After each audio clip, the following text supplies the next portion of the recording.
All right, folks, coming up on Roland Martin Unfiltered for Wednesday, May 8, 2019. Besides Scott Bolton hating on the fact that my Rockets are 2-2 in the playoffs, playing Golden State tonight, his teams are not even near the playoffs. Let's talk about politics. Florida governor says he is going to vote for the bill to make it harder for the formerly incarcerated to vote in Florida. I tried to tell y'all they were going to do this.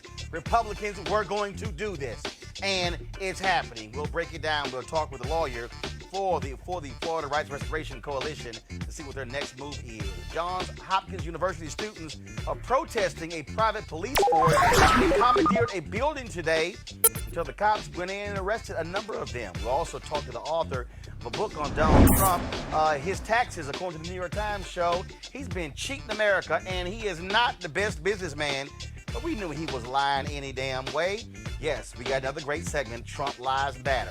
And is there a case for impeaching Donald Trump and Bill Barr? Hell to the yeah. We'll break it down with our panel. Wait till you see this woman, how she went after these cops who tried to roll up in her house. All I'm saying is, this is one black woman y'all want to leave alone. It's time to bring the funk on Roland Martin Unfiltered. Let's go. He's got it. Whatever the biz, he's on it. Whatever it is, he's got the scoop, the fact, the find. And when it breaks, he's right on time and it's rolling.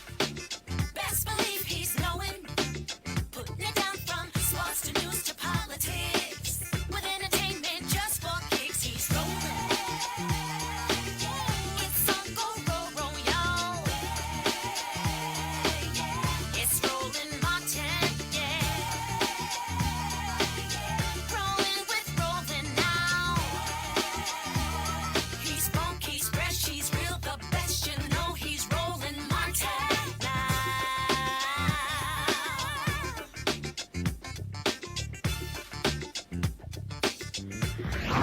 Martin. Some of y'all one day are going to have to own up to, Scott, that I am the man. That what I tell you is going to happen, and what I tell you is going to happen, you need to say, thank you, he's right. The Lord has given him insight and discernment. Don't put that on the Lord. No. Oh, really? Don't put that on the Lord. Hold on, one no. second. He about to start praying up in here. I know my spiritual gifts. What about you two heathens? All right, y'all. I told y'all in Florida. I told y'all the Republicans were not going to take 65% of the people voting to restore voting rights to formerly incarcerated, especially when it affects upwards of 1.4 million people. I kept telling y'all that. We were excited on election night, and I said, watch them damn Republicans in Florida.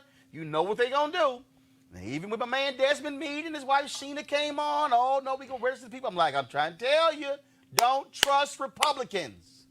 Now you have Florida Governor Ron DeSantis, who beat Andrew Gillum by 30,000 votes, because enough of y'all didn't take your ass to the polls. In Miami-Dade. No, he beat him. No, he didn't beat him. Only 57% of the people in Miami-Dade turned out. Exactly. Hello. That is the point. Yep. He has said today he will sign a bill that will require ex-felons to pay all financial obligations before they can vote. Now remember, again, Amendment 4 passed in November. 65%. Republicans and Democrats voted for it. But come January, all of a sudden Republicans are like, well, we're not quite sure. All these registrars don't really know what to do when they actually knew what to do. Just register the people. And I kept saying, don't trust them, don't trust them. So then what happened? The legislature, they come into session, and then the House then goes, oh, guess what? In order to say that you paid everything back, they passed a bill saying you must pay all fines and penalties before you get the right to vote. They passed it, then the Senate passed it. Now, after some modifications, the governor says he is indeed going to sign. In a moment, we're going to be talking with the political director for the Florida Rights Restoration Coalition. I want to break this down with my panel. A. Scott Bolton, former chair, National Bar Association Political Action Committee. Dr. Julian Malveaux, economist, president emerita of Bennett College. Michael Brown, former vice chair, DNC Finance Committee. I made this point, Michael and Scott, you are both lawyers. I think you're a lawyer, Scott. Michael, you're a lawyer, right? He's a real lawyer. I'm just a lobbyist. You're a lobbyist, but you got a law degree, right? But I could play lawyer. You got a law degree, right? So good. So I'll go to you I got first, a law Michael. practice. You gotta wait. Oh, You gotta God. You messing up my business. No, you gotta wait because you talk too much. So, See, Scott? so Michael, Yes. here's what. So I believe that the Florida folks, again, they made a mistake when they went before. So what happened was they had to go through all this stuff to get the language approved. They went before the Supreme Court, and what came up before the Supreme Court was their lawyers essentially said, yeah, it might include having to pay back fines or whatever. Okay, but they immediately glossed over that. No big deal. Supreme Court approves the language. Republicans saw that as their opening, and they came back and they said, wait a minute. The lawyers for the coalition, they've already stated in court before the Supreme Court that it may mean paying back all of your fines. Now, do I believe the voters, their intent with Amendment 4 was that, yes, they immediately get their vote rights restored, Yes. but they left this opening, and that's what Republicans are riding on. This is going to go to court, but the problem is that their lawyers have already spoken on this before the Supreme Court. They may have accidentally given them their opening where this might be constitutional. They may have, and I haven't read the statute, the governing statute related to that in the state of Florida. Politically, it's going to be a problem. Legally, I don't know. Hopefully, that the statute has another loophole on the other side. But I don't. But did the legislation actually call for paying back the fees and the fines? Did the legislation call for it? No, the legislation did not call for it. Right. So, But the problem is it's again, it goes to intent. It goes to what was argued before the Supreme Court, and all the politicians are hanging their head on. Wait a minute, your own lawyers agreed that it might cover this, Scott. That may be a problem for them. Maybe it's called opening the door, but the real issue isn't whether is the new legislation, because the new legislation allows them for their debt to be forgiven, or it allows them to have the finances. If they owe the money, they can get it converted to community service. The Republicans are going to argue that it's not a poll tax, even though it looks like it and sounds like it, because you can do it through community service, or can be converted or be forgiven by the complaining witness that you allegedly owed the money to. That's the real defense that you've got to address on the Democratic side. I think they will, but if left to be the case, Michael's right, it's a real political problem for the Democrats and all the voters. The second argument is going to be that by allowing this or amending the legislation that has to be specific, that you are disenfranchising the 65% of Florida voters who actually voted for this. Look for those two arguments. I think the Democrats are going to win in the end, because the will of the voters was that these convicted felons who are out now should be allowed to vote. It's the will of the people. But the problem, though, Julian, is that you could tie this thing up into court. Yes. And it could affect the 2020 election. Only, hold on one second. Only if they get a stay. Otherwise, it'll run. I got you, but. But that is the issue indeed. If 1.4 million new voters, they're likely to lean Democrat, but they're not all Democratic voters. And so we need to have Republicans who are convicted felons to step up and say, look, I want my voting rights back too, because this is not necessarily partisan. But if they run this into 2020, obviously it will affect that election. But it may affect it one of two ways. If Democratic voters are sufficiently outraged by this, perhaps we'll get more than 57% turnout in a Broward County. If people look at it and say, or look, Miami-Dade. Yeah, it was Broward that was Miami-Dade that was 57%. Broward was around the same. Yeah, so, basically, if you could get up to a 65 to 70% turnout, no matter what happens, you basically will lean back Democratic. So this was the language. People be angry enough. Let me read the language. The language said, this amendment restores the voting rights of Floridians with felony convictions after they complete all terms of their sentence, including parole or probation. The amendment would not apply to those convicted of murder or sexual offenses who will continue to be permanently barred from voting unless the governor and cabinet vote to restore their voting rights on a case-by-case basis. The issue here is after they complete all terms of their sentence, including parole or probation. And fines. Don't say it. It says all terms. And that's okay. So if you're okay, hold on. That's why I read it. I read it. I just want to make it clear. You ain't got to make it clear because I made it clear. Oh, I'm sorry. You got a It's Houston crystal shirt clear. on. It says, after they Scott, you talk complete. too much. Yes, he does. After they complete all terms of their sentence, including parole or probation. But Does that say fine? Oh, no, wait a Doesn't minute. have Wait, to. one It says second. all. One second.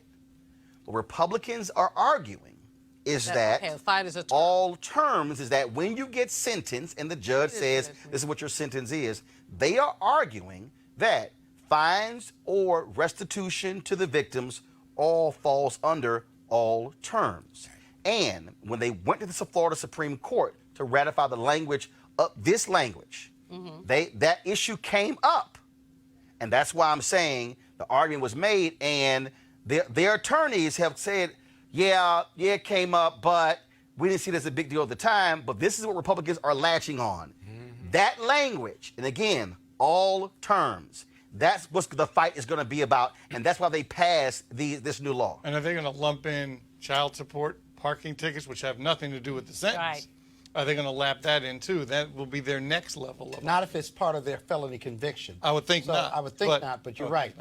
They will. How it's implemented at the local level and the court level is going to be really important too. So that's pretty strong language, because most courts, Supreme Court and otherwise, will look at the plain language of the statute first and then start their analysis from there. The issue is the will of the people. 65% of Florida voters said they wanted former or convicted felons and returning citizens to have their right to vote. The citizens are being completely, basically zeroed out by the legislature. So but of course, both the Senate and the House, the lower house in Florida, are Republican controlled, and they're running roughshod over people's rights. And this so reminds me, Roland, of the post-Reconstruction era and the ways that basically black folks' voting rights were eviscerated. Here we go again with the court manipulations, legislative manipulations, other ways. Now, all these folks are not black, but it's a way of ensuring that the powerful maintain But the power. legislative intent is on the plain language of the statute, But all terms. And so But I think you're going to have an up here battle. I understand the will of the people because I first argued that. But as you look at the plain language, the legislative intent of Democrats and Republicans who represent the voters was that all terms shall be met. Then you This can vote. is a poll tax, you know. Maybe. It Yeah, is go a ahead. poll But it's a tax. legal And one. No, well, poll taxes by law. It's a legal one. Poll taxes are illegal, Scott. I mean, I know you think you're a brilliant legal mind, and sometimes I rely on why that. is my But right this professionalism minute, under my attack brother, on this right show? this because you put it out there. Because you put it out there. If you didn't put it out there, nobody would It's be the bothering plain you. language of the statute. No. Again, no, that's not true. You keep saying it's the plain language, but it's not plain. You just read it. No. Let me reiterate again. I need you to hear. I need you to listen. He can't listen. He's He can't listen because he's talking. What happened here was Houston shirt the, is the folks who are behind this amendment, they thought it was plain. What I kept saying is, don't trust Republicans. What we have seen by Republican legislatures in Utah when it came to Medicaid expansion, we've seen by Republican legislatures in Maine, in Wyoming, in Michigan, in North Dakota, all across the country, they literally are blowing off the initiatives voted on by the people. They were in search of all of these loopholes. And that's what they found. And so that's where we sort of now stand. And so the problem now comes to, what is all terms? Does it boil down to you're out, and even if like one woman, and it was a white woman who owed like $57,000, and she said, well, this is grossly unfair that I can't vote until I pay back the $57,000. Republicans are saying, oh, no, you got to pay everything back. But the voters were thinking, no, once you are out, and if you haven't committed murder, you haven't raped anybody. In fact, again, how Republicans operate. I'm going to read a story here. This is from the Washington Post. An earlier version of the bill, again, this is how, and I keep telling people, y'all need to understand, Republicans don't believe in playing fair. No, they don't. believe in power and Believe in winning. winning, yep. Okay, and an earlier here we go to my iPad. One early GOP proposal prompted an uproar by broadly defining sexual offenses to include, in addition to violent crimes, video voyeurism, lewd exhibition, prostitution, and locating an adult entertainment store within 2,500 feet of a school. That wasn't included, but I need people to understand this is what they do. They saw the opening and were like, okay, let's try to limit as many people as possible because they don't want that 1.4 million to register, because that immediately changes Florida electoral politics. And Mike, they understand Donald Trump won Florida last time. This, if they allow it to register, could flip that entire state. And the supermajority they have in the legislature could be in danger. Those folks are voting in local districts. I happened to be on the show that night. I forget the gentleman who was one of the organizers. Desmond Meade. Yes. Who organized it all. And we told them that they had too many black faces as the front for this effort. And it's not just black people in Florida that are felons. You needed to diversify who the message was, because you got a lot of white families out there that want their children to be able to vote. Well, not just and they had white folks. They had white folks who out there as well. They did. At least half of the felons are not black. At least half of them are not black. You know, when you look at incarceration, et cetera, when you look at parole, probation, et cetera, and I would say that 60% of them are white people. But here is, again, though, how media matters. So, for instance, you look at the First Step Act, okay? Trump has portrayed that as that's going to help the black community. And the people who support the First Step Act have been going along with it. I've been going, hey, it's some white folks who qualify under the First Step Act. Come on. So the problem is, when you, to Michael's point, and he's correct, when we have these discussions about criminal justice reform, I understand why we, as African Americans, look at this totally different, because we understand it disproportionately affects us. But the problem is, when you have initiatives like this here, how white folks view it, all of a sudden it becomes, oh, that's that black law. And you're absolutely right. That's why it was important when I had a video of a white woman who said, hey, I owe $57,000. This affects me. That's going to be one of those keys going forward in terms of who is out there communicating on this. And so it's going to be, I just need our people to understand, they are not going to play fair. They're not. Right. They're not going to play fair. Republicans are hell-bent. Y'all need the never Trumpers. It's a small number. You look at folks like Eric Erickson from Georgia, who did not support Donald Trump in the last election, who's already said he will vote for him again. Why? Because he's supporting the policies that they also want. You look at what they just confirmed another judge lifetime appointment. They have no intentions on playing fair.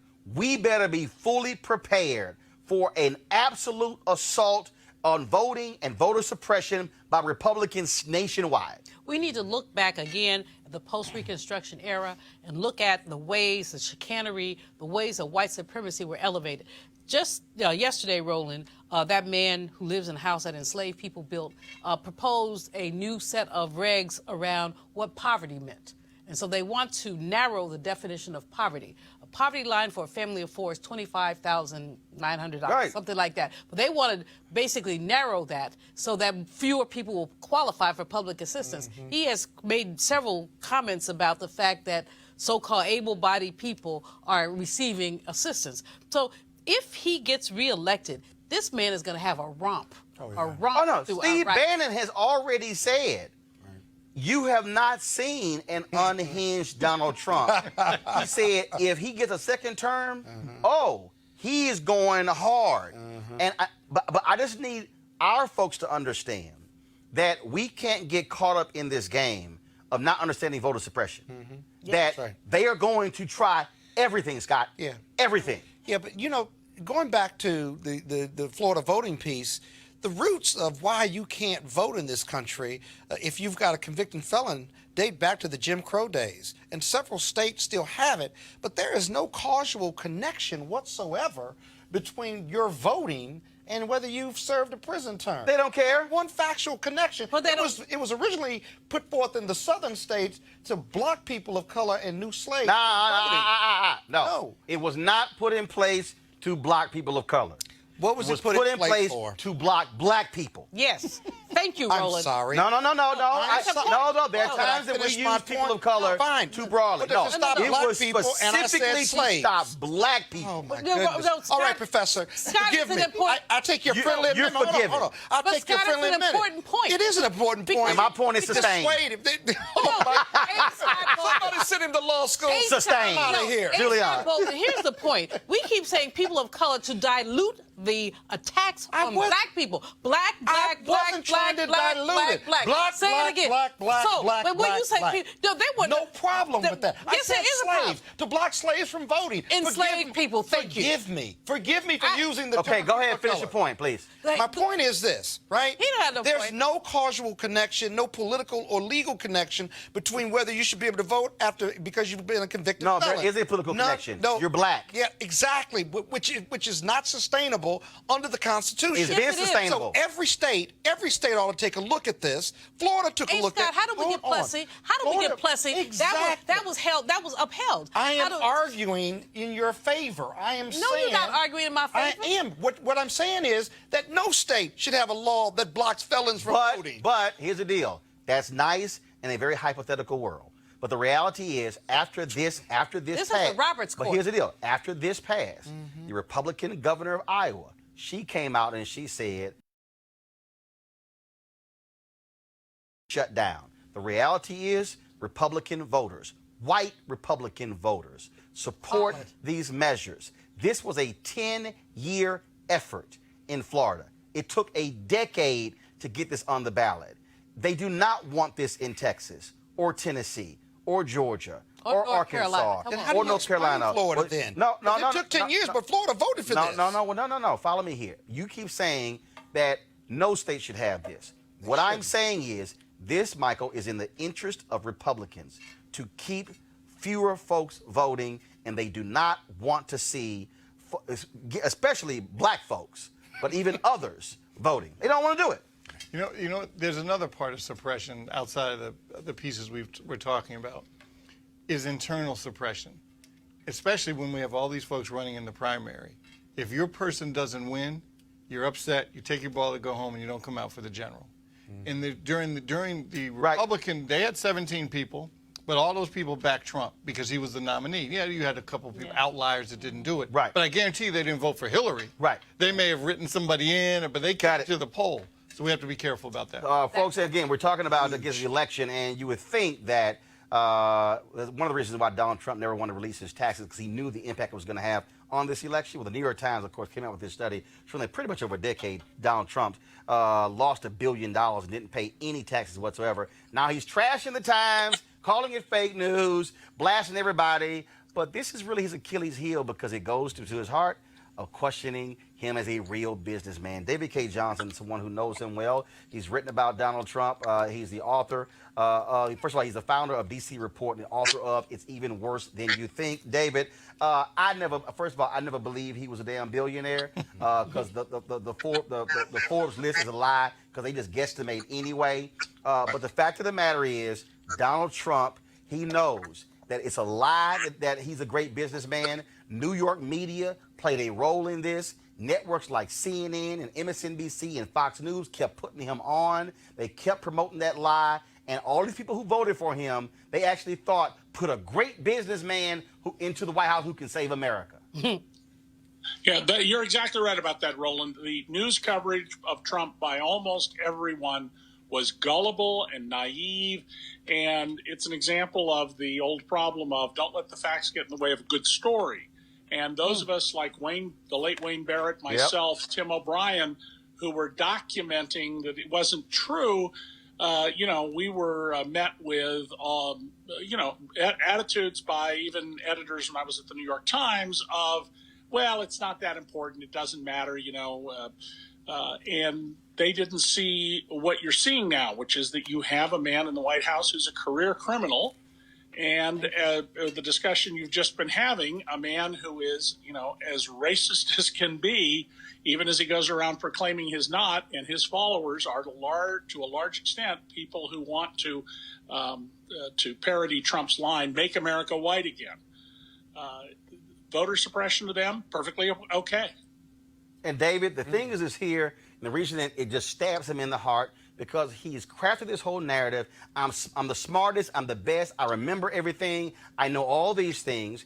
And the reason he does not want people to see his taxes, because they will actually see how he has manipulated and lied. Look, what is it? His golf course in New Jersey, they've got a pen of goats so he can qualify for a farming exemption. That's right. That's right. And today something very important just happened.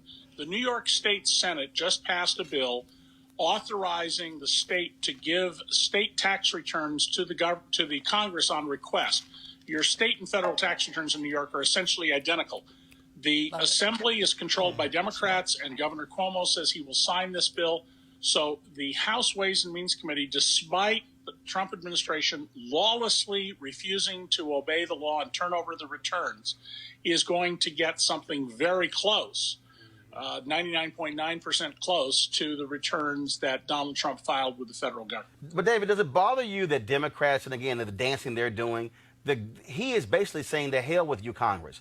There's a law that says if Congress asks the Department of Treasury for the tax returns of someone, even if they're president, they are to turn it over. Right. Well, here's the problem I see here, Roland. It's not a legal problem. It's a political one. The Republicans overplayed their hand with Bill Clinton in the impeachment over his dalliance with Monica Lewinsky. And they're very concerned that a lot of people will see this as an excessive attack on Trump. On the other hand, Trump is goading them to impeach him. And I think they're going to have to do it, but they need to hold public hearings, just like we had during Watergate, so that people hear the testimony and see the evidence. And I'll tell you one of the Build the case, make the case. That's right. One of the first people who should be called to testify is the IRS Commissioner, Charles Rettig, who is a California lawyer who helps rich people who get caught playing games or even outright cheating in the tax system. He is the person under the law who is designated to comply and turn over the tax returns, but he's not the one refusing. It's Steve Mnuchin, the Treasury Secretary. Right. I suspect what's going on is that Rettig has told the White House he will not break the law, so they removed it from him. Congress should call Rettig in and ask him exactly that. Great point there. Are you willing to turn these over? Have you been blocked from doing so? You're the person who has, under the delegation order, it's a form of regulation, the responsibility. Why are you not doing this?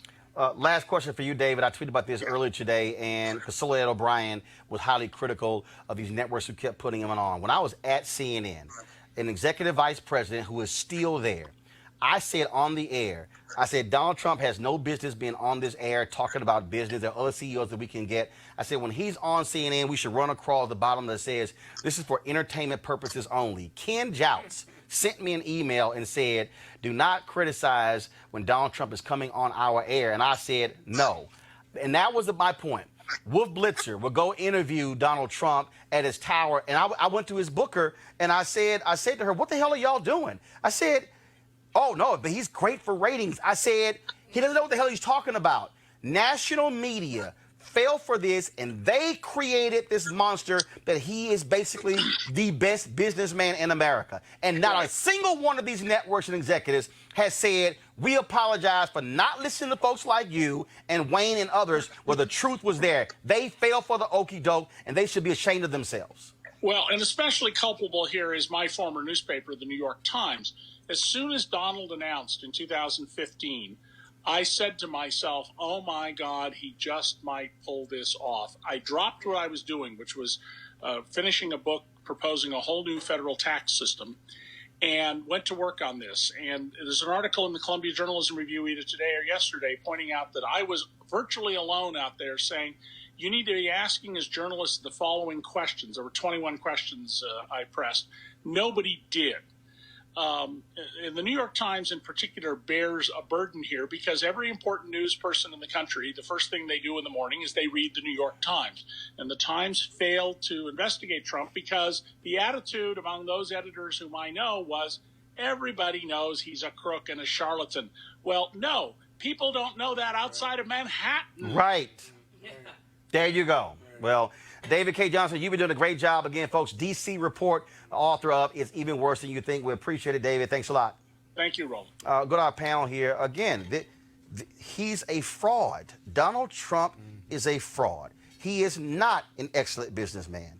The New York Times report shows that he was lying when he would go out there and say, oh, I'm going to go buy this company, and the stock would go up. Then all of a sudden, he would then cash out by causing it to go up. He didn't have the money. Banks in this country wouldn't lend him the money. Right. Now, Deutsche Bank was really the only bank that was out there willing to give him the money. And all these white folks out there running around, oh, yeah, time for us to have a businessman who is the president. First of all, let me remind y'all, George W. Bush was the first president with an MBA. How did that go? I thought so. It plunged us into a deep recession that was damn near close to a depression. And that's what President Barack Obama inherited when he took over, when he actually pulled us out of that funk and handed Donald Trump a pristine working economy, which he swears that he actually built and created, which he calls the greatest any president has ever done, ever, because he's the smartest. And Julian, this is, again, it was the narrative. Yes. And the media helped create the narrative that he was this unbelievable smart guy. You know, investigative reporters dropped the ball completely. There were every indication when he was running. I said, when he said he would not release his tax returns the first time because he was under audit. Under audit, you can still release the return.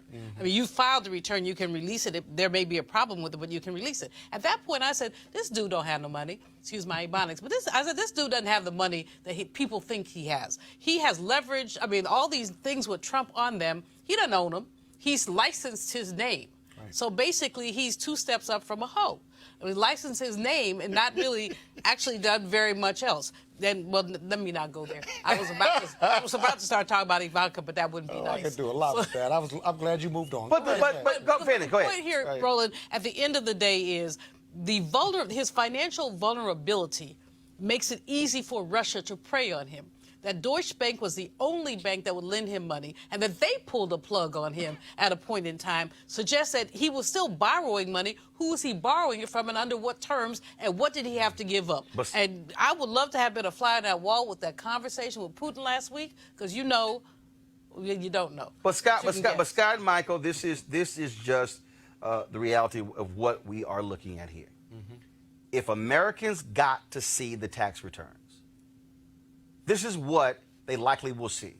They will see how he has manipulated this system, how he has claimed for multiple exemptions. We know for a fact that he suffered no damage to Mar-a-Lago when they had a hurricane in Florida, yet he applied for hurricane relief and got it. We know, I told you about the goats on the golf course in New Jersey. Literally, it's like 7 or 8 goats. That's in a pen on his golf course. Keep the grass down. No, they don't leave the pen. Oh. And he qualified, yes, for a farming tax exemption. What they will see is how many different exemptions he has grabbed and latched onto. But to read this New York Times report to say that his number was so high that literally only 3 other Americans in the country lost that much money, you know he's lying. Right. If that. But your prior guest, and I guess where we are right now, think of this, right? This is about his ego more than anything. The amount of money he's worth and the narrative. His ego should have kept him out the race. Probably, but he's in it and he won it. The reality is, or allegedly won it, but the reality is this. Let's say you got the tax returns. And the tax returns showed that he was worth $1 million, or let's say $100 million, right?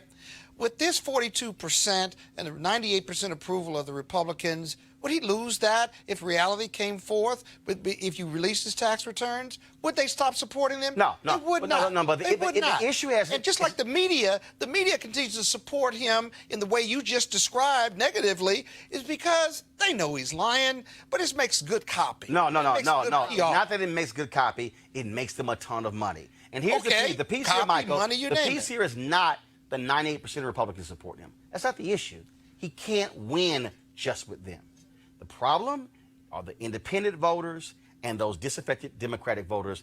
That's how. And if the truth is revealed that he's a liar and a fraud and is not a billionaire, then you just took away the most important thing as to why people thought, why we should put him in there. Michael, your thoughts. 1 second, Michael. Not really. And I find it interesting that his supposed brand is luxury.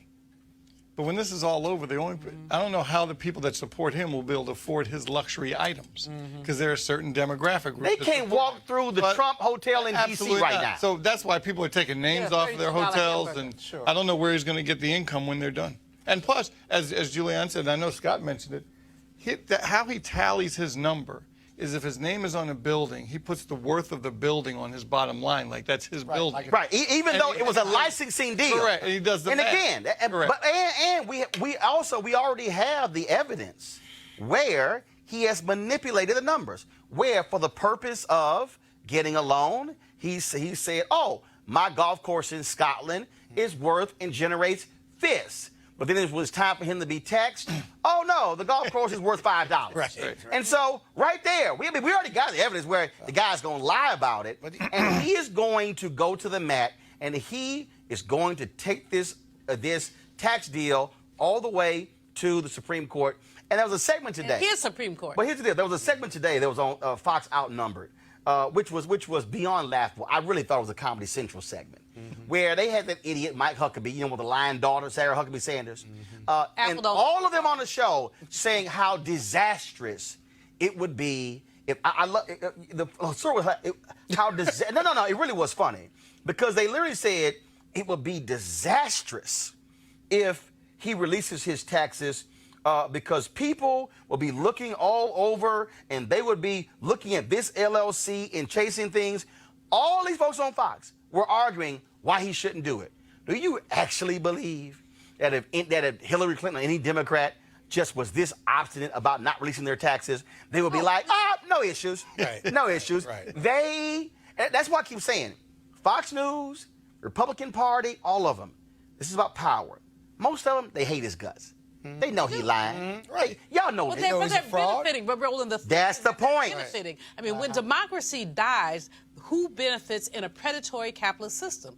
The predatory capitalists. So even though these people wouldn't have dinner with him, can't stand him, they basically see their profits rising. You see the stock market rising until he started fooling with Chinese terrorists. That's another story. But you see people benefiting, and so people are benefiting, and they'll just ignore all his ignorance, his crudeness, his lies, his perfidy. They ignore all of that because they know that they're making money. So let's talk about lies. Today, the House Judiciary Committee approved holding Attorney General William Barr in contempt. Now, of course, he has refused to testify before them as a disastrous testimony before the Senate committee because he didn't like the fact that Chairman Jerry Nadler says you would be questioned by staff attorneys. Barr believes that is beneath him, so therefore he should not have to answer their questions.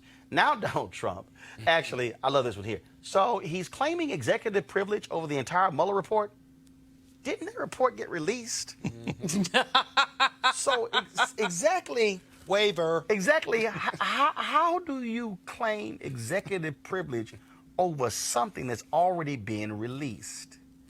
Okay, these people are so the House committee they have actually voted along party lines against Bill Barr, and now of course is going to go to the full House for a vote. To our question, and again, is to hold Barr in contempt. Now, remember, Republicans love sitting here talking about Eric Holder, and when they held him in contempt, and he was the first Attorney General being held in contempt. Looks like we might have our second, and they're just beside themselves. Now, they loved it when Eric Holder was held in contempt, but now they're just beside themselves on the issue. But it does raise the issue that David K. Johnston talked about, and that is the issue of impeachment.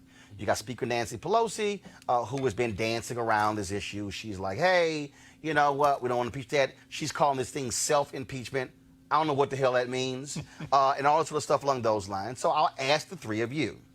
Is it a dangerous path for Democrats to proceed to have impeachment hearings for Barr and or Trump, or are they being too scared and too timid and saying, well, let's just have the election, and so we'll do enough, but we won't go all the way.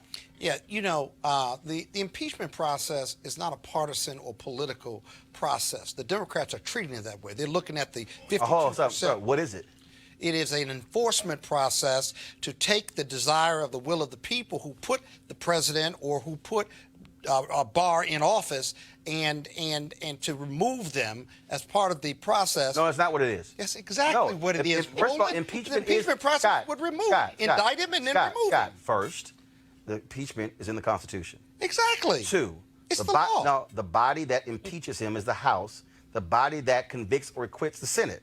That's a political process. Second of all, high crimes and misdemeanors are not defined as criminal acts. Congress can define them any way they choose. That's a political process. Inherent in misdemeanors and high crimes are that you've committed high crimes and misdemeanors. But it's not defined. The point is, it is a political process, not a legal. Here's the deal. The decision to impeach is being treated by the Democrats, whether to impeach or not, as some type of political doctrine or process. And what I'm saying to you, if you would let me finish, it may be a political in nature, but the decision to impeach or not is they're testing the political winds. And what I'm saying is that it's not a political decision per se that you test the political winds. If there are high crimes and misdemeanors, if he has violated a subpoena, if they have not shown up, then they do define what should be impeachable or not. And the decision to impeach and to begin the process,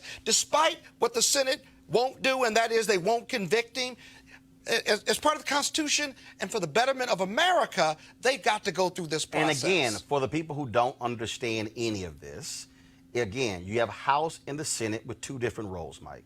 House impeaches. The actual trial is in terms of whether they're found guilty or not in the Senate. But here's the difference. And each vote, by the way. Each vote. But here's the difference that people have to also understand. When you talk about testing the political wind, they did during Watergate. You have never seen, first of all, the American public has never said, yeah, impeach. No one, impeachment in the Constitution, it is the upper echelon, the absolute last resort. Right. Watergate, you look at the polling done, it wasn't 50, 70% people said impeach Richard Nixon. No, it was in low 20s and 30s until there were hearings. And when there were hearings, and they begin to hear testimony, and there begin to be witnesses, and then every action, all of a sudden, Michael, you saw numbers go up. And then all of a sudden, it reached a point where Howard Baker and the Republicans walked to 1600 Pennsylvania and said, it's time for you to go. Because after these hearings, dude, we can't vote for you. And that's why Nixon resigned, because he knew there was going to be a vote he was going to lose. And so, what Democrats, they're scared, Michael, because they're going, oh, well, this happened with Bill Clinton. His poll numbers went up. That was sex. This is absolute contempt, lying, pressuring. This is a thug in the White House. And one of the differences is that during the Nixon hearings, folks showed up. What is the remedy the way Trump has designed it? To not let anybody show up. Boom. So and as being a party loyalist, I get that Speaker says, well, it's dangerous and we don't want his base to be riled up. His base is already going to be already. Yeah. That to me is they've been riled up. And you can't also say, oh, well, the Senate's not going to remove him, so why do it? That's also not the answer. For instance, did the Senate remove Bill Clinton? Nope. No. So the problem, and guess what, Nancy Pelosi? Your job is not what the Senate does, Julian. Your job is you are the Speaker of the House. Right. Your job is to do your job. She can make the same argument that any bill that we pass in the House, Mitch McConnell is never going to bring up, so why in the hell waste any time even bringing the bill up? So guess what? I'm just going to sit here as Speaker of the House and go, hey, Mitch, let me know what you agree with, then I'll go ahead and move the bill. Otherwise, we're wasting time. Her argument is weak. But before you answer, I'm sorry. That's what I think her definition of self-impeachment is. If he's going to do all this, we got to impeach him. Yeah, he's goading. She's giving herself an out. He's goading the House as a plus. He's goading the House into impeachment because he refuses to be responsive. A. Scott had a great piece unfortunately, on the Fox News channel, but a great piece that talked about the reasons for impeachment. No, this man he's like a little kid saying, "Nya, nya, nya, nya, nya," you know, do it. I dare you to cross that line. And basically, at this point, Nancy Pelosi, my buddy, my homegirl, all of that, San Francisco Democrat, for all that stuff, but she is basically wussing out, but she's allowing. As she said, self-impeachment is you keep disrespecting Congress, and we have no choice but to impeach your hind parts. And basically, at this point, he almost has given them no choice. The inappropriate invocation of executive privilege at this time is absolutely wrong. His exhortation I'm not sure he has the privilege to do that. No, let me just go ahead. McGrath, that he does not want McGrath to testify, that he's attempting to... McGahn. I'm sorry. He doesn't want McGahn, doesn't want Mueller, doesn't want... Look, but we got to go ahead and cut to the chase because, look, I've never self-identified, unlike y'all three, as being with any party. Because, see, I can go ahead and say it. Democrat are some punk asses. No, I'm going to go ahead and say it. They're some punk asses. Well, no, let me unpack it. Let me unpack it. I don't disagree with you, They're some punk asses. disagree They're some punk asses because here's the deal, okay? Here's the reality, all right? Today, they approved another judge over the objections of both U.S. senators in New York. Third time in history it's happened. The other two times, Mitch McConnell did the same thing. Republicans are like, you know what? I know there's a blue slip rule. I know if you're a Democrat and you're a Republican and Scott, you're from the state and you put a blue slip in, we'll honor that as a rule and we'll go ahead and not bring the person up. Mitch McConnell's like, the hell with you, I'm gonna go ahead and bring it up. Okay? In fact, wait a minute, hold on. In fact, wait a minute, Wisconsin, they got a Democrat senator and a Republican senator. The two of them didn't agree. He was like, you know what? Y'all kiss my ass. We're gonna put him up anyway. He didn't care about Rob Johnson. Here's the point I'm making. Republicans are about absolute power. Democrats believe in fairness. Democrats believe in equity. Democrats believe in the right thing to do. Democrats believe in what will they say. Republicans like, I don't give a damn what they're going to say. We're going to do whatever. And then when we do it and get caught out on it, we're going to say whatever. And my point is, at some point, if you're Democrats and you got the House, you've been hearing Maxine Waters say, I got the gavel and I'm going to use it. This is where all this little dance Nadler's doing, no. This is where you got to say, no, we about to go medieval on that ass. You're absolutely right. I mean, the fact is that you have... I've never heard it put that way, but I get your point. But, you know, the fact is that you've got these people like Maxine, like Elijah Cummings. You've got these new people like AOC and Ayanna Pressley. You've got folks who are saying, look, this man has consistently disrespected us, and there we have remedies. And Nancy Pelosi, for all her good points, is as you said, Scott, finger in the wind. The challenge is that we shouldn't be looking at what happens in the 2020 election. We should be looking at what's happening right this Right. And I'm telling you, Michael, I'm telling you, I need people to understand this. This man is passing tax cuts. He is putting these judges on. You got Franklin Graham out there who don't care about him cheating, who don't care about that. They do not care. He is given the right. Whatever they want, they are going to excuse everything, and they are going to vote for him. Because you know what this was the argument is going to be. It was the same argument it was in 2016. Yeah, we know he's a piece of crap. Yeah, we know he's a womanizer. Yeah, we know he disrespects women.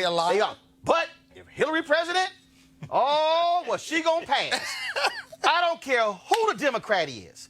It can be Biden, Harris, Warren, Buttigieg. It can be O'Rourke, Castro. It can be Klobuchar. It can be Gabbard. It can be the other 29 people who are running. It can be any of them.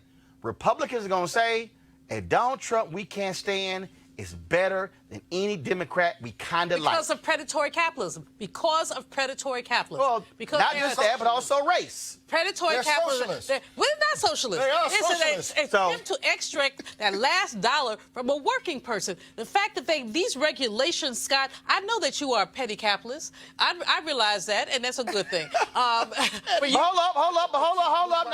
No. Let me say this here. I'm going to quote John Hope Franklin. Damn it, you got to be a capitalist to be a damn good socialist. Okay? Guess what? You got, hold up. If you want to give some money away, hell, you got to make some damn money to give it away. But go ahead. But okay, so Scott was I'm just saying. So Scott's gonna give me a bunch of money when the show is over with. But no, here's the point though. These people are looking at their bottom line. It has nothing to do with principle. It has nothing to do with democracy. It has to do with the extraction of surplus value from poor people. And when you look at the minimum wage That's bill, all they care about. the minimum wage bill is going to pass Congress. It's not going to go through the Senate, but they're not going to stop on that. They should put it out there. There's other legislation that they need to put out there. So quite frankly, if you're going to put all that legislation out there, knowing what kind of Senate you face, why not do impeachment? Roland, here's Go the ahead. real point that we have not talked about and how we got here politically with the Democrats and the Republicans. What happened to the Republican Party? We ain't got time for that. We ain't got time for that. Other Republicans. We ain't got no. They're not there. So where did they go? No. I think that is the stupidest conversation we always have. Poor baby. We keep saying it is stupid. It is You know stupid. why it's stupid? Because you put the Because country it is in a a partisanship. no. It is a But they're not gonna do philosophical. Oh, what happened to him? What happened to him? Easy, the same Jack damn Kemp thing. died. Who took his place? First Nobody. of all, Jack Kemp had no place. Yes, he Jack did. Kemp was a member of Congress. He was in the House and He became ran for the Secretary of HUD. presidency He and ran and got his Secretary ass of whooped. Okay? Yeah, They didn't he care about did. Jack Kemp. So they there's didn't no care. Republican statesmen in the country right now, No. in the House or Senate. No. No, That's there our aren't. problem. That's one of our They ain't problems. our problem. That's their One of problem. our problems. No, I Because- keep telling you, because they keep they putting care, politics about- Michael. They care about power, and Okay. how they have defined power is this way. They don't care about the country? They have defined. Apparently No, not. You can't rely on them to care This about is the what they country. said, No, Mike. you I'm can't. talking to Michael. Michael, this is what they've said. They being said cut off. this is what they've said. They said point blank, better than- overturn Roe v. Wade. They've said overturn same-sex marriage. They've said stop undocumented workers from coming to this country. They've said get rid of affirmative action. They've said the hell with unions. They've said park that money overseas and then bring it back. Let them bring it in for free. What they've said is massive tax cuts trickle down. Even though right now, okay, dairy farmers in Wisconsin shutting down up more than 50%. Farmers in Iowa getting screwed. In fact, a group of scientists in the U.S. Department of Agriculture have quit because the Trump administration has blocked them out because they dared to release a report that showed that his tax cuts have had a negative impact on farmers. And so they basically blocked them out and they quit. What the Republican Party is all about, they've been lying to these broke white folks all these years. And also why we here. Washington Post had a story today about should Democrats compete for rural voters. The whole story is about Iowa. Damn it, put white in there, because you ain't talking about black people. Iowa's 90% white. You ain't talking about none of us or Latinos. The reality is this here, okay? The Republican Party don't give a damn about none of those people. And at some point, those dumb folks gonna wake up and realize we keep getting screwed by the same At what people. point, Roland? At what point? Is No, it 2020? Is it going to be 20?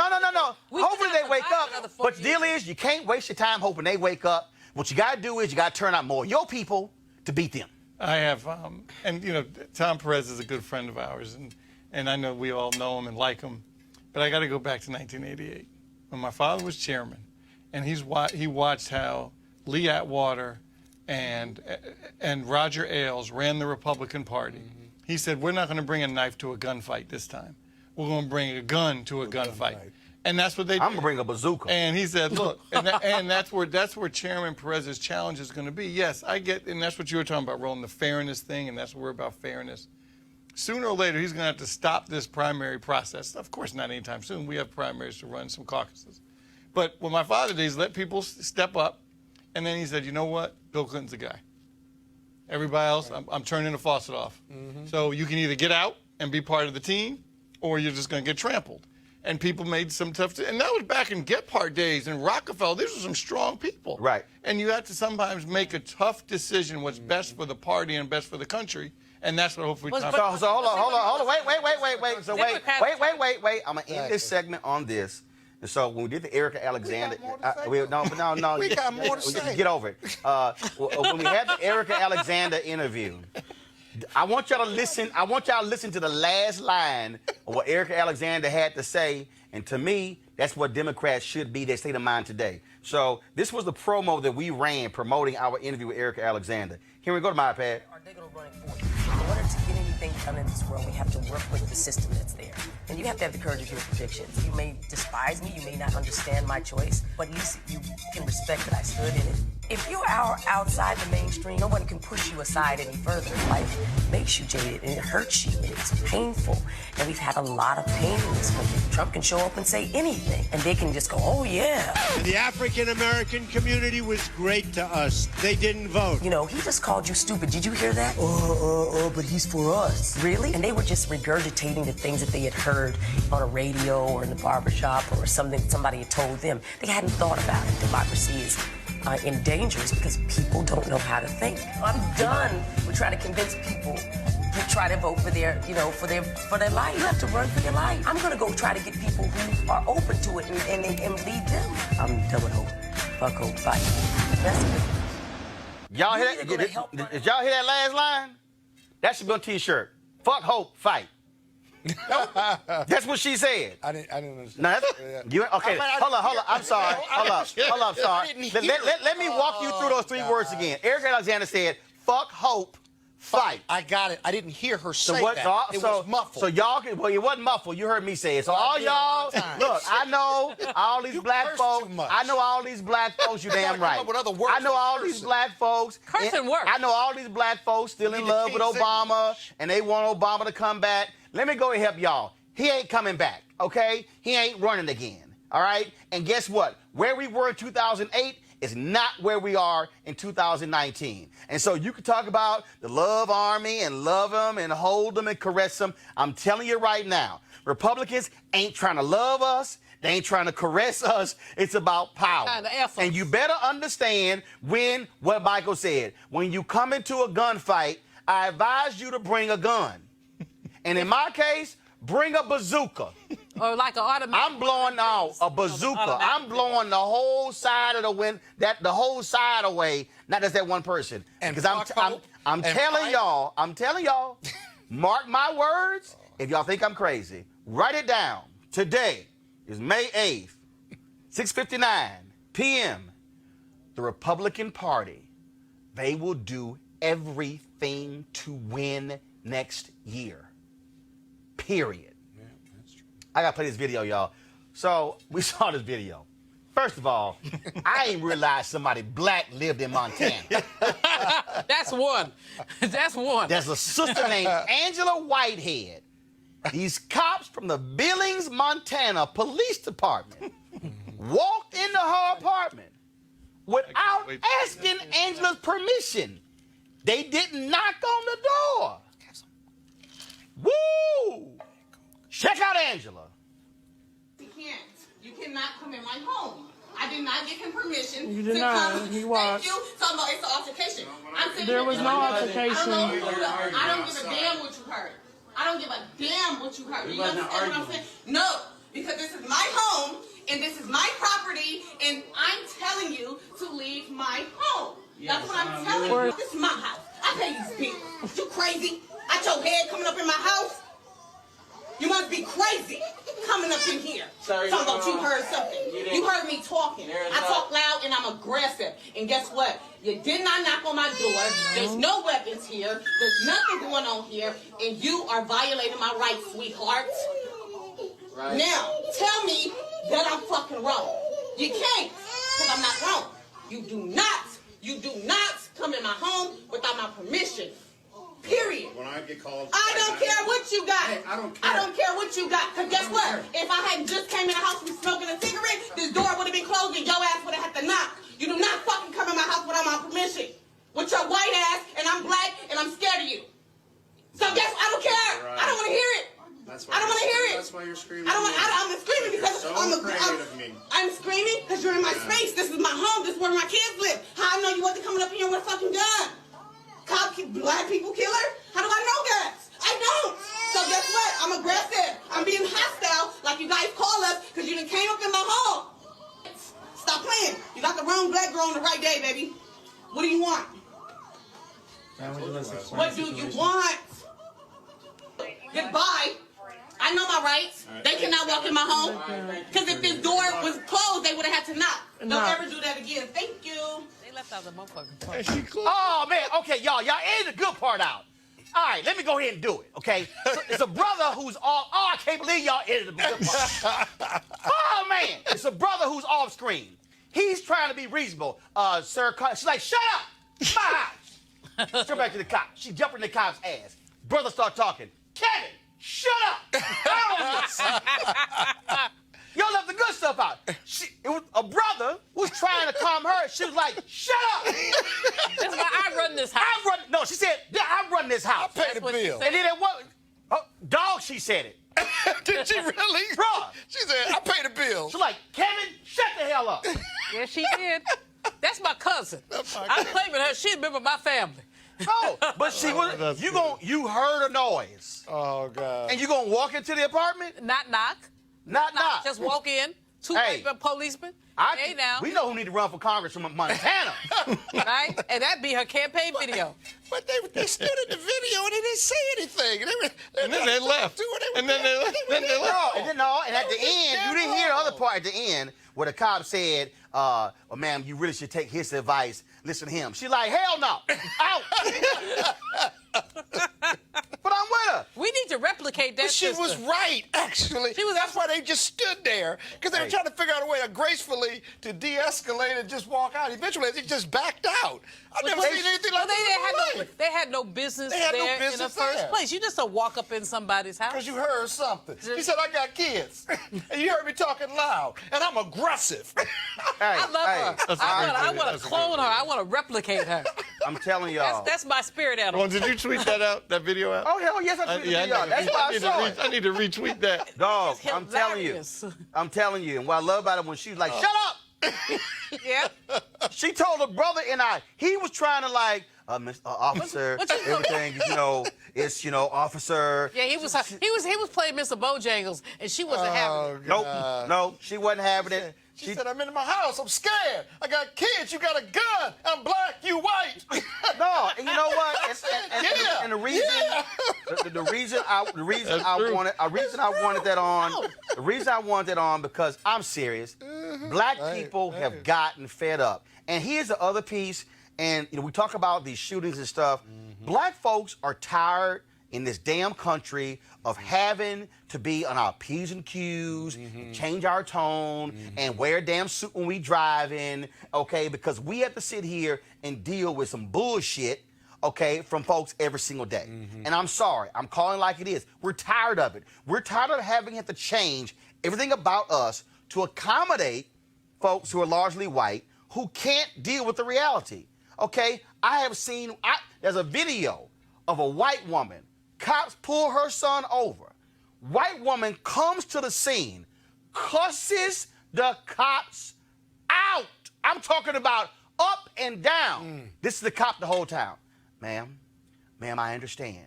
Ma'am, you can't show me a black mama who would come to the scene. The cops would say, you interfering with law enforcement. She might have been shot. I'm just saying that, so Angela had enough.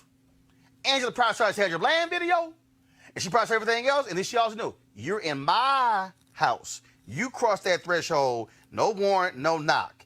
And that's why they had to back out. Because they couldn't do resisting arrest. They couldn't say disorderly conduct because she was actually in her house. She said the door is only open because I was out there smoking my cigarette. Otherwise, the door would have been closed. And you would have had to knock. And you would have had to knock. All I'm saying is... And there were some big cops, too, man. They were like 6'2", 6'3". And they had missed the meal. You know? Oh, hold on. Wait. Hold on. I think I found it. I think I found it. Go to my iPad. What I'm saying, I don't give a fuck about what you talk about. Shut the fuck up. Now, you shut up. I don't care what he's talking about. This is my house. I pay these bills. You crazy? Yeah, come back one more time. I told y'all they cut the good stuff out. I told y'all. Kevin was talking. Hey, shut. My advice to Kevin. Zip it. She aggressive. Zip it. You know? Jackie Clark, your job is to get Angela on the show tomorrow.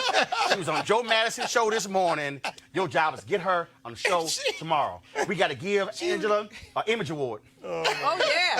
We got to give Angela Image Award. All right, y'all, we got to go. I knew y'all would go. Normally we play some crazy-ass white person who lost their mind. But Angela, Angela right there. Angela, Those are crazy-ass white people. Angela got to get an invite to the Image Awards next year or something. Oh, yeah. Right. Take her to the White House Correspondents' Dinner. Yes. Damn, that'll be good. All right, y'all. If you want to support Roland Martin Unfiltered, the blackest show out here, please go to RolandMartinUnfiltered.com. Join our Bring the Funk fan club. We'd love for you your support. Again, whether you want to pay via Cash App, PayPal, Square, you name it, please support us because, again, this is what we do. We have a great show for you tomorrow. And trust me, that black woman's going to be on this show. It might be tomorrow. It might be on Friday. It might be on Monday. But we're going to have her on the show because Sister was giving them the business. Yes, she was. The true sister. She was the truth. Angela Whitehead, power to the people. Power! That's my cousin. That's my cousin.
You want to check out Roland Martin Unfiltered?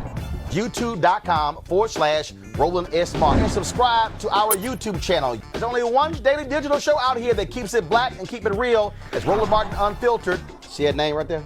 Roland Martin Unfiltered. Like, share, and subscribe to our YouTube channel. That's YouTube.com/Roland S. Martin. And don't forget to turn on your notifications so when we go live, you'll know it. You want to support Roland Martin Unfiltered? Be sure to join our Bring the Funk fan club. Every dollar that you give to us supports our daily digital show. There's only one daily digital show out here that keeps it black and keep it real. It's Roland Martin Unfiltered. Support the Roland Martin Unfiltered daily digital show by going to RolandMartinUnfiltered.com. Our goal is to get 20,000 of our fans contributing $50 each for the whole year. You can make this possible. RolandMartinUnfiltered.com. Hey fam, want to check out Roland Martin Unfiltered? The blackest show on all of digital, cable, and broadcast. Check out our audio podcast. There's only one daily digital show out here that keeps it black and keep it real. It's Roland Martin Unfiltered. Press play.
Hey fam, want to check out Roland Martin Unfiltered, the blackest show on all of digital, cable, and broadcast. Check out our audio podcast. There's only one daily digital show out here that keeps it black and keep it real. It's Roland Martin Unfiltered. Press play.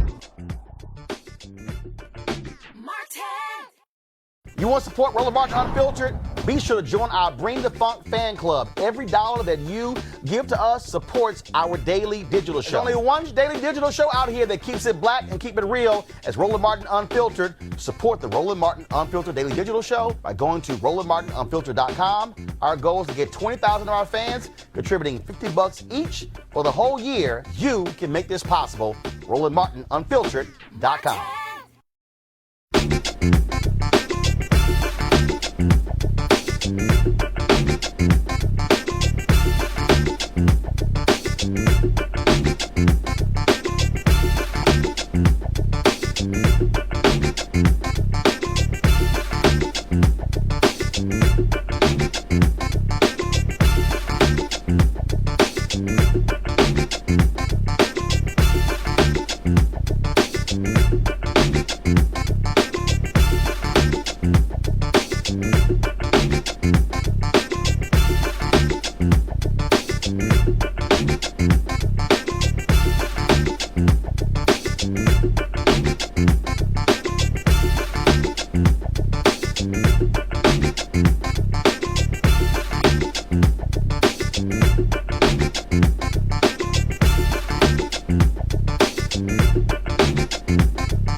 You want to check out Roland Martin Unfiltered? YouTube.com/Roland S. Martin. And subscribe to our YouTube channel. There's only one daily digital show out here that keeps it black and keep it real. It's Roland Martin Unfiltered. See that name right there?